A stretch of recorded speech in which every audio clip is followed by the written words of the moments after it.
Hi, Carrie here. Today, I'm going to explain a thriller named The Mad Women's Ball. The film tells the story of a rich woman frantically seeking pleasure in a lunatic asylum. Spoilers ahead, watch out and take care.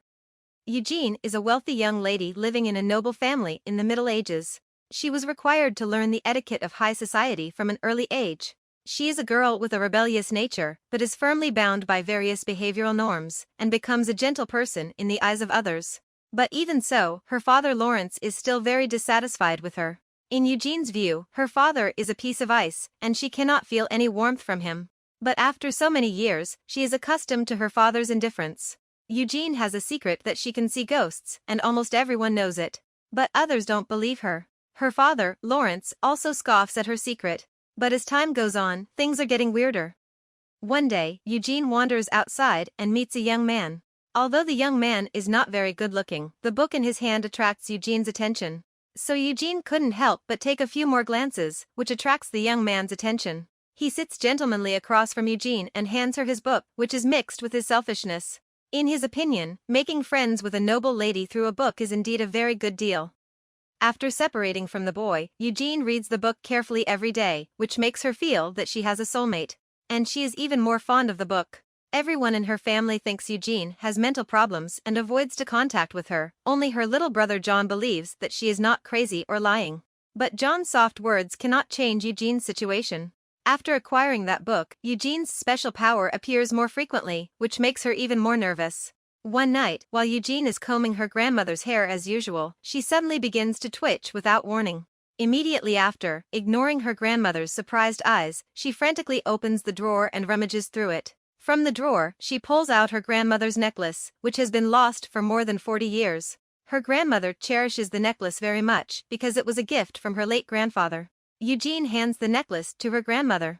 After receiving the necklace, her grandmother wakes up from the confusion. Her grandmother is surprised and delighted.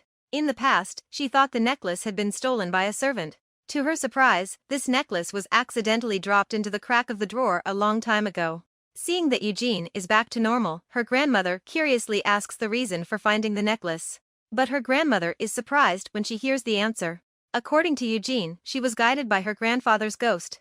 Soon, all her families know the matter, and people with ulterior motives exaggeratedly tell her father Lawrence about what had happened, which directly laid the groundwork for Eugene's tragic life in the future. The next morning, with tears in her eyes and a complicated look, her mother wakes Eugene and tells her that her father is going to take her on a blind date to another family and wants her to dress up nicely. Eugene obediently promises his mother that she will behave well.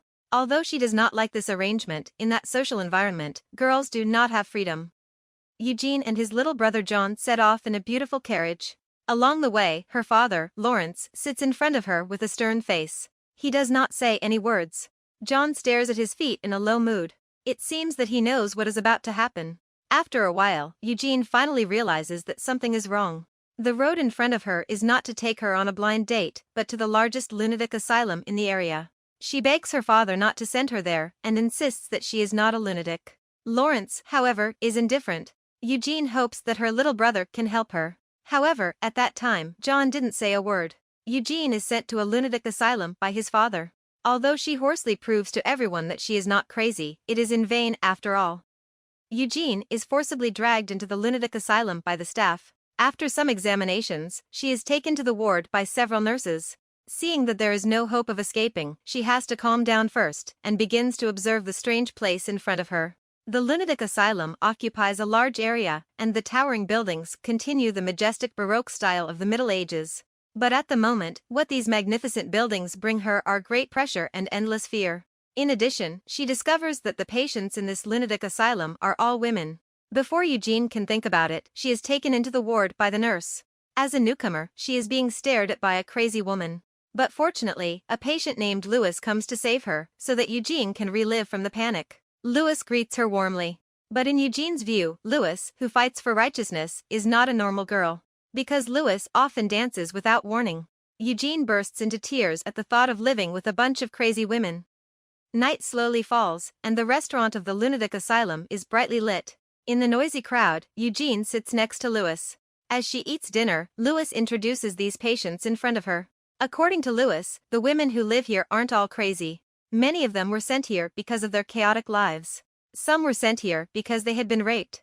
There are also many people who were originally mentally normal but were tortured to madness.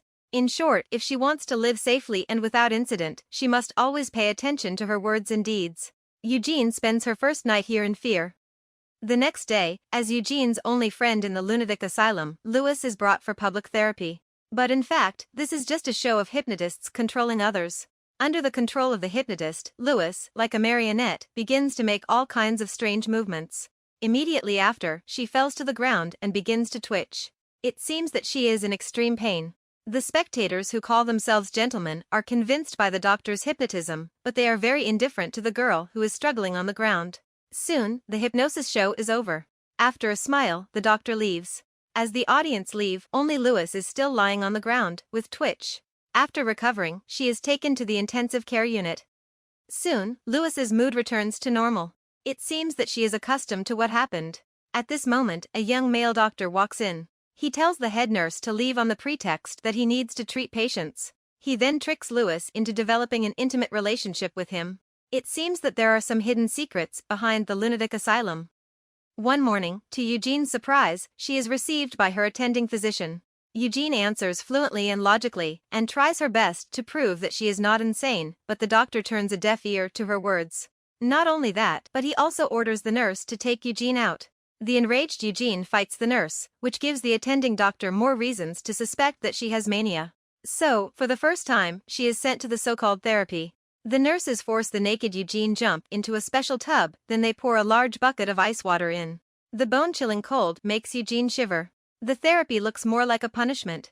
There's a woman next to Eugene, her lips are purple because of cold. After a while, the torture for the woman is over. She hurriedly puts on a bath towel and walks out tremblingly.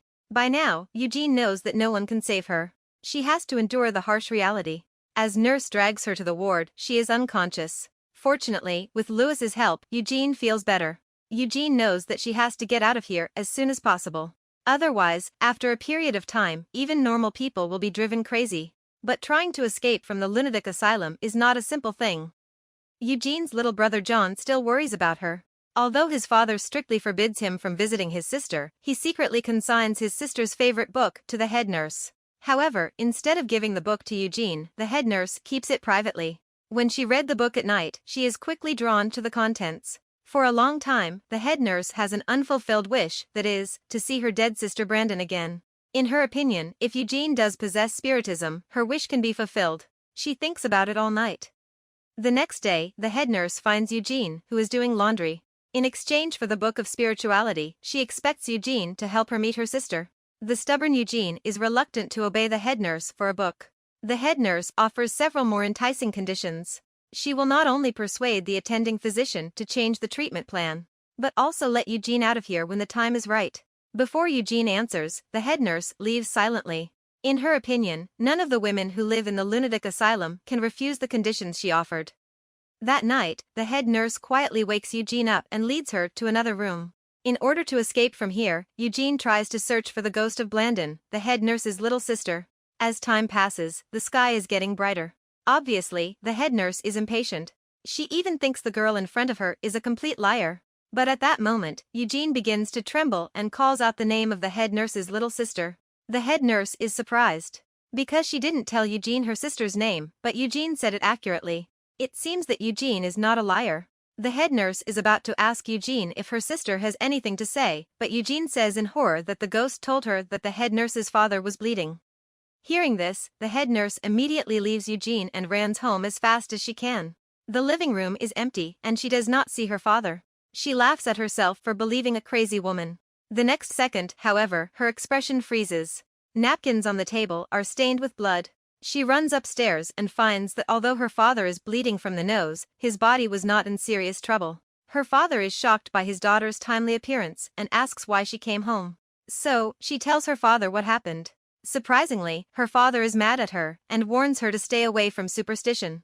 But the head nurse understands that Eugene is not lying and that she can see the world that ordinary people can't see. Under the treatment of a group of shameless doctors, Eugene witnesses his only friend, Louis, become disabled. The group of doctors also wants to perform so-called bloodletting therapy on her. Eugene denounces the demonic actions of them and vows to make the truth public. The doctors rush to get a drugged handkerchief to knock her unconscious. After regaining consciousness, she is taken to the basement. Although there is a long corridor, she can still hear a woman's cry for help. It turns out that this basement is a confinement room for patients with violent tendencies. Eugene thus begins to live a miserable life. On this day, the head nurse comes to Eugene again and chats with her through the door of the confinement room. Eugene tells the head nurse that her little sister is all right, and she hopes that the head nurse can let go of her thoughts and live a happy life. The head nurse smiles with satisfaction.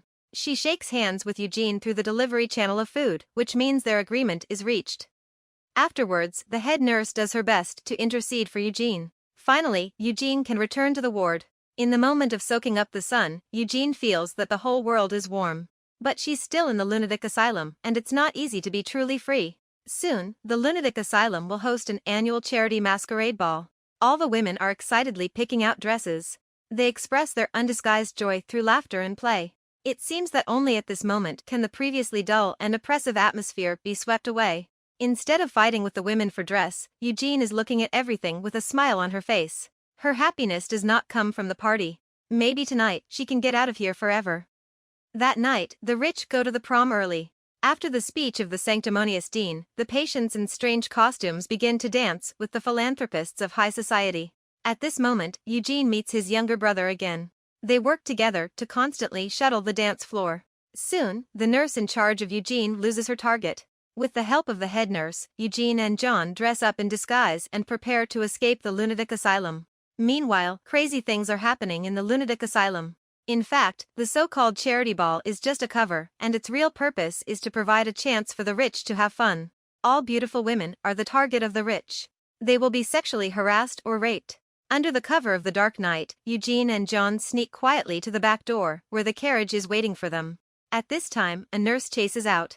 To cover Eugene's escape, the head nurse immediately locks the door, leaves herself inside and throws the key out the door. Eugene regains her freedom, but the head nurse is arrested as a madman for helping Eugene escape. After that, Eugene secretly communicates with the head nurse through letters. Eugene writes, "Although I am free, but this freedom is full of bitterness. It is the taste of your sacrifice. I'll carry your will to help others. In the free world, I get respect, which I can't get in the lunatic asylum. My dear head nurse, although you are confined by the lunatic asylum, my heart is with you. This is the end." The movie The Mad Women's Ball was released in 2021 and was directed by Melanie Laurent. The film superficially talks about ghosts, but in fact, it shows human nature. In a world where there is no distinction between right and wrong, who is the real madman? When the ball becomes a place for the rich to indulge, everything has an answer. The crazy women finally get the opportunity to dance with the rich people of high society, while the rich people, at this time, take off their disguises and become crazy. The overall setting of the lunatic asylum gives people a heavy sense of oppression, and the variety of treatment methods is even more shocking.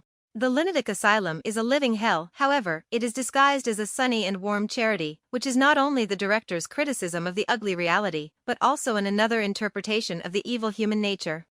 Alright, that's all for the video. Subscribe if you'd like to see more videos like this. Thanks for your support, see you next time.